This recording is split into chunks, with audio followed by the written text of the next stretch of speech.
Bharat today news కి స్వాగతం. నల్గొండ హాలియా పట్టణ కేంద్రంలో నాగార్జున సాగర్ నియోజకవర్గంలోని పెద్దవూర, తిరుమలగిరి, త్రిపురారం, మాడుగులపల్లి, సాగర్ మున్సిపాలిటీ ముఖ్య నాయకులతో బీఆర్ఎస్ పార్టీ ఆవిర్భావ రజతోత్సవ మహాసభ నేపథ్యంలో సభా సన్నాహక సమావేశంలో ముఖ్య అతిథిగా పాల్గొన్న మాజీ ఎమ్మెల్యే నోముల భగత్ కుమార్ గారు హాజరీ కార్యకర్తలకు దిశానిర్దేశం చేశారు. 27న జరిగే సభకు నాగార్జున సాగర్ నియోజకవర్గం నుండి భారీ సంఖ్యలో తరలివెళ్లి సభను విజయవంతం చేయాలని కోరారు. నాగార్జున సాగర్ నియోజకవర్గ వ్యాప్తంగా అన్ని మండలాలు మరియు మున్సిపాలిటీలలోని బీఆర్ఎస్ పార్టీ నాయకులు, కార్యకర్తలు, అభిమానులు పెద్ద ఎత్తున తరలి రావాలని పిలుపునిచ్చారు. ఈ సమావేశంలో మండల పార్టీ అధ్యక్షులు పిడికం నాగయ్య, జటావత్ రవినాయక్, పామోజు వెంకటాచారి, మాజీ మార్కెట్ చైర్మన్ కామర్ల జానయ్య, పెదవూర మాజీ ఎంపీపీ సలహాదారులు సుందర్ రెడ్డి, బీఆర్ఎస్ సీనియర్ నాయకులు దేవసాని శ్రీనివాసరెడ్డి, అనుముల శ్రీనివాసరెడ్డి మరియు మాజీ ప్రజా ప్రతినిధులు, నాయకులు, కార్యకర్తలు, అభిమానులు పాల్గొన్నారు.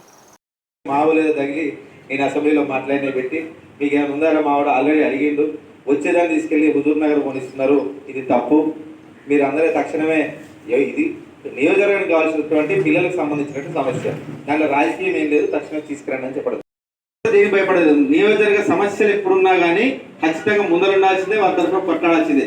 మనం కూడా 3 ఏళ్ళు మనది కాదనుకునే నిజాయితీగా పెద్ద, ఎందుకంటే బాగా తగ్గుతాయి, దెబ్బలు తగ్గుతాయి. మొన్నటిదాకా 10 ఏళ్ళు ఏమో మరి కేసీఆర్ గారు నేరుగా ప్రజల అకౌంట్లో ఆ నిర్మాణాన్ని గౌరవించుకునే విధంగా అండ్ పొలిటికల్ క్లాసెస్ కూడా నిర్వహించుకోవడం కావచ్చు. ఇవన్నీ కూడా ఒక డేట్ ప్రకారం, అంటే ఏప్రిల్ 27 సభ, దాని తర్వాత మన సభ్యత్వ నమోదు, దాని తర్వాత గ్రామాధ్యక్ష ఎన్నికలు, దాని తర్వాత మండలాధ్యక్ష ఎన్నికలు. ఇప్పుడు కాంగ్రెస్ వాళ్ళకి పెద్ద ముచ్చట్లు చెప్పాయి. తినమన లేచి 6,000 కోట్లు ఒక కాంగ్రెస్ కార్యకర్తలు అన్నాడు. ఎక్కడి నుంచి తీసుకొస్తాడు, ఏ పథకం అది? కాంగ్రెస్ గుర్తు చూసి వాళ్ళ అకౌంట్లు వేసే పథకం ఏదో నాకు ఇప్పటికీ తెలియదు.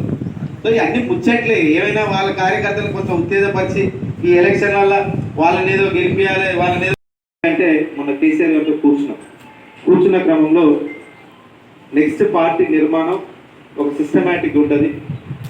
ఒక గతంలో టీడీపీ వాళ్ళకి అర్థమవుతుంది, ఆల్రెడీ టీడీపీ వాళ్ళకి ఈజీగా అర్థమవుతుంది. ఈ ఏదైతే జెండా ఎగరేసుకొని నేను జెండాలు పంపిస్తాను, జెండాలు ఎగరేసుకుంటారు, వచ్చి వాహనాలు పెడుతున్నాం. మండలానికి దాదాపుగా మన నియోజకవర్గం, ఎందుకంటే బార్డర్ నియోజకవర్గాలు అయినాయి కాబట్టి మన దగ్గర నుంచి 3,000 మాత్రమే. ఈ 3,000కి సంబంధించి వెహికల్ సౌకర్యం ఏదైతే ఉందో అది కూడా మొత్తం ఈ మండల నాయకులు వాళ్ళు బాధ్యత తీసుకుంటారు. మీకు తెలియజేసేది ఏ ఊరి నుంచి అంతమంది రావాలి. మేము సిన్సియర్ చెప్తున్నాం, వస్తారన్న. ఎందుకంటే ఎండాకాలం వస్తారు, కశ్మీర్ ఉన్నారన్న, పార్టీ నేను వస్తావు, కశ్మీర్ ఉన్నారు వస్తానే. కానీ మనం ఎక్కువ మందిని తీసుకపోయి అక్కడ ఇబ్బంది పెట్టదు. దాదాపు అక్కడికి వచ్చేసరికి సభ 25 లక్షల మందితో పెడుతున్నాను ఏదో మనకి ఇన్ఫర్మేషన్. 25 లక్షల సభలో ఇంత దూరం నుంచి పోవాలంటే మనం ఎర్లీగా బయలుదేరితేనే దానికి రీచ్ అవుతాం. అలా అంత దూరం ఎవరో ఉంటారు వెనక బస్సులో, మన ఎందుకంటే ఇండివిజువల్ తుఫాన్లు పెడుతున్నాం, మన పర్సనల్ ఉన్నాయి, అంత దూరం పోవాల్సిన అవసరం ఉందన్న, వెనక ఆగుదాం ఏంటంటాడు. నేను మళ్ళీ అడుగుతున్నా. ఈరోజు నేను ఇంటికి ఇద్దరు రమ్మనగా, ఇప్పుడు నా మీటింగ్కే వాళ్ళు వచ్చి ఒకరు అర్చన హోటల్ దగ్గర ఇద్దరు, అక్కడ 10 మంది ఆగిరు అనుకో, పోయినవరా అంటే ఆ పోయినా నా ఆలియాకి అన్నాడు అనుకో, ఆ మీటింగ్ సక్సెస్ అయినట్టు. ఏదైనా ఉంటే అందరం ఒక్క గుంపుకుండాలి. ఈరోజు భారతదేశానికి మొత్తానికి తెలిసే విధంగా ఈరోజు కేసీఆర్ గారు అక్కడ మీటింగ్ చేయబోతున్నారు. భారతదేశం మొత్తం చూసేది. ఎందుకు ఏమైందంటే గతంలో ఇదే కాంగ్రెస్ వాళ్ళు ఏది దాదాపుగా స్వాతంత్రం వచ్చిన కానీ పరిపాలించినప్పుడు ఇదే కాంగ్రెస్ వాళ్ళు ఎవ్వరు పరిపాలించినా కానీ మన ఇక్కడ ఏది కావాలన్నా కానీ వాడు పైకాన పోవాలన్నా కానీ ఢిల్లీ పోయి రాహుల్ గాంధీ లేకపోతే సోనియా గాంధీ ఈ కోల్ గాంధీ సంతకం పెడితే వాడు పైకాయ పోయిన పరిస్థితి అది వస్తుంది. మేము గడిచినటువంటి 10 ఏళ్ళు నేను మీ ముందు వరుసకు వస్తాం, అందరం నిల్చున్నాం, పట్టుకుందాం, పక్కన నిల్చున్నాం, పట్టుకుంటే వస్తుంది, అంతే కదా.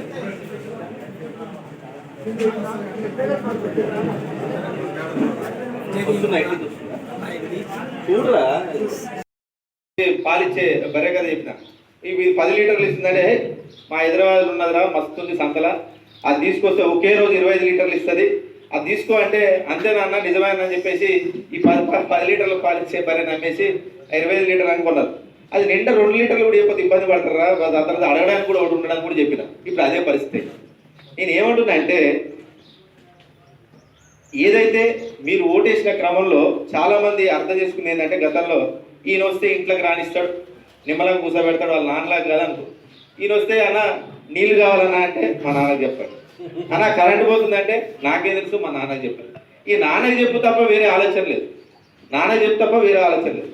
ఆ రోజు జరగబోయే బీఆర్ఎస్ పార్టీ రజతోత్సవ సభ సంబంధించి ఈరోజు మన నాగార్జున సాగర్ నియోజకవర్గానికి సంబంధించినటువంటి 6 మండలాలు 2 మున్సిపాలిటీల నుంచి వచ్చినటువంటి ముఖ్య నాయకుల సమావేశం ఏర్పాటు చేయడం జరిగింది.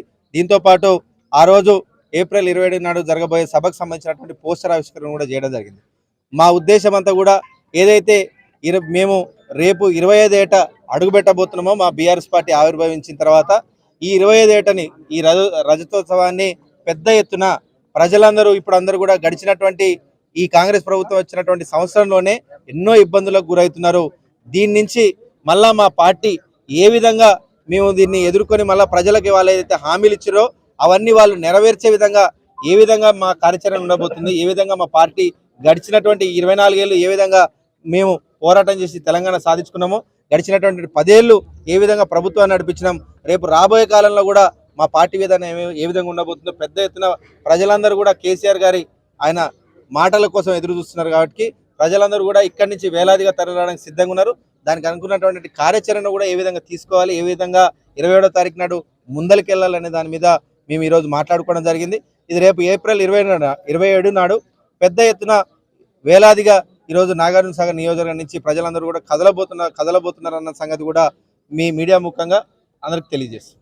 అదే ఏప్రిల్ 27న ఎంతమంది తోటి జనాభా ఇక్కడ నాగార్జున సాగర్ నియోజకవర్గం మాకు చెప్పినది ఏంటంటే దూరంగా ఉన్నాం కాబట్టి 3000 అని చెప్పినారు. ముందుకు వెళ్లే కొద్దీ 10,000 ఉన్నది, దాని తర్వాత 25,000 మందికి 50,000 మందికి అట్లా నియోజకవర్గ వ్యాప్తంగా. ఎందుకంటే మేము ఇటు ఒకవైపు మూలం ఉన్నాం కాబట్టి, కానీ ఒకవైపు మా దగ్గర నుంచి చాలా ఒత్తిడి ఉంది. 3,000 అన్న కాడ ఇంకా పెద్ద ఎత్తున కదలడానికి సిద్ధంగా ఉన్నారు. కానీ వెహికల్స్ అందుబాటులో, ఎందుకంటే మేము వీళ్ళందరూ అర్థం చేసుకుంటున్నారు, ఒకవైపు సొంత వెహికల్ పెట్టుకుంటున్నారు, సొంతంగా బైక్లు వస్తున్నారు, నడుచుకుంటూ కూడా ఈ రోజు నుంచే ప్రయాణం అవుతామని చెప్పేసి పెద్ద ఎత్తున కార్యకర్తలందరూ కూడా సందేశం ఇస్తున్నారు. దీంతో పాటు మేము కూడా ఆర్టీసీ బస్సులను కావచ్చు, మిగతా ఉన్నటువంటి ట్రావెల్ వెహికల్స్ని కూడా ఎక్కడ అందుబాటులో ఉన్న ప్రతి ఒక్కరు కూడా చూసుకుంటున్నాం. మొత్తంగా మాకు అందినటువంటి ఇప్పటివరకు వెహికల్స్ మొత్తంగా కూడా ఇప్పటివరకు 3,000కు మేము వెహికల్స్ సమకూర్చగలిగినాం. మిగతా అదనంగా ఏదైనా దొరికినా కానీ తక్షణమే వాళ్ళందరినీ కూడా తీసుకెళ్లే ప్రయత్నం చేస్తున్నాం మాత్రం తెలియజేస్తాం.